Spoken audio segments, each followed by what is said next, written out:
అంటే మనం అడిగి మర్చిపోతామేమో, కానీ దేవుడు జ్ఞాపకం పెట్టుకొని మన జీవితాలలో అనుగ్రహిస్తాడు అనటంలో ఎలాంటి సందేహం లేదు.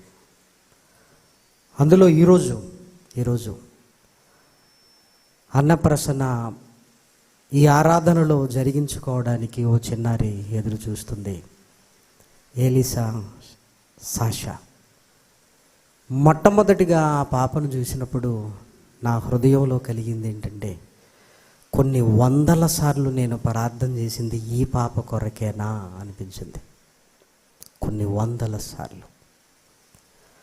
అంటే దేవుడు ఆయన ఇవ్వబోతున్న, ఆయన చేసే కార్యాలు అర్థం చేసుకునే స్థితి మనకు ఉండాలి తప్ప, నిజంగా ఆయన ఏమైనా చేయగలడు అనడానికి ప్రత్యక్ష సాక్ష్యం. గర్భఫలాలతో అందరూ వారి ఇళ్లల్లో ఉంటే, మరి అన్నప్రసన్న కొరకు ఈరోజు మన ఆరాధనలో భాగంగా ఎలీసా సాషా మన దగ్గర ఉంది.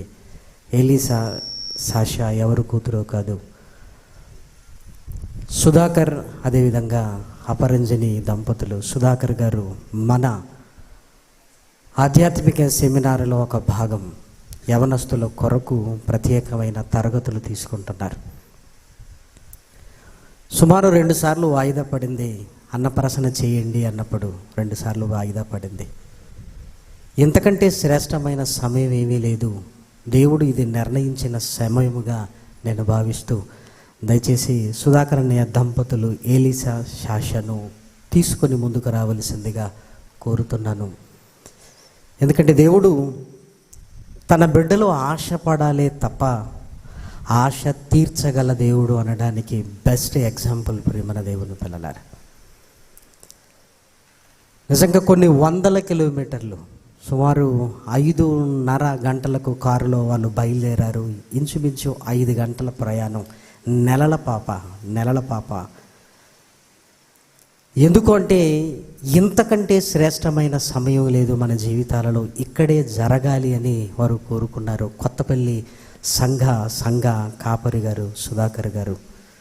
కాబట్టి అనేక సార్లు మనతో కూడా వాక్యాన్ని పంచుకున్నారు. ఈసారి యవనస్తుల తరబేదు కొరకు వారిని కేటాయించడం జరిగింది. మరి ఎలీసా సాషాకు ఈ ఆరాధనలో భాగంగా మొట్టమొదటిగా కొత్త రుచిని మనం అందించబోతున్నాం.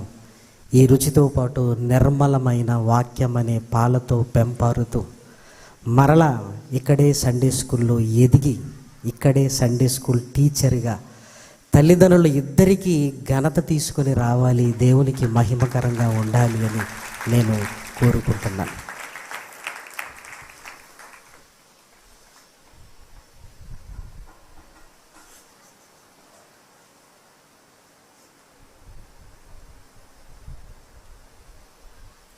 చిన్న ప్రార్థన చేస్తాను. మహాగణుడు అయిన మా కన్న తండ్రి నాయన, నీ కార్యములు ఎన్నెన్ని విధములు నాయన.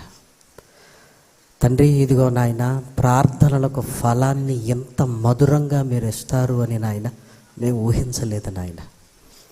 తండ్రి, ఇదిగో నీ పిల్లల కుటుంబంలో సందడిని కలిగించారు, నీ పిల్లల కుటుంబంలో ఆనందాన్ని కలిగించారు, నీ పిల్లలకు నాయన ఒక బాధ్యతను అనుగ్రహించారు. తండ్రి, ఇదిగో నాయన, రెట్టింపు సంతోషానికి పాత్రులుగా నీ పిల్లలను చేశారు. ఎలీసా సాషాను జ్ఞాపకం చేసుకోండి. ఈ కొత్త రుచితో పాటు నిర్మలమైన వాక్యం అనే పాలతో నాయన పెంపారుతూ తండ్రి, నీ ఉన్నతమైన సంకల్పాన్ని నెరవేర్చులాగున నాయన ఎదిగింప చేయండి. నీ దాసుని నాయన, నీ దాసురాలని జ్ఞాపకం చేసుకున్నందుకు నిన్ను స్తుతిస్తూ, నిన్ను గణపరుస్తూ క్రీస్తు నామం నీ ప్రార్థన అడిగి వేడుకొనుచున్నాము తండ్రి. ఆమేన్. దేవుని నామానికి స్తోత్రము కలుగును గాక.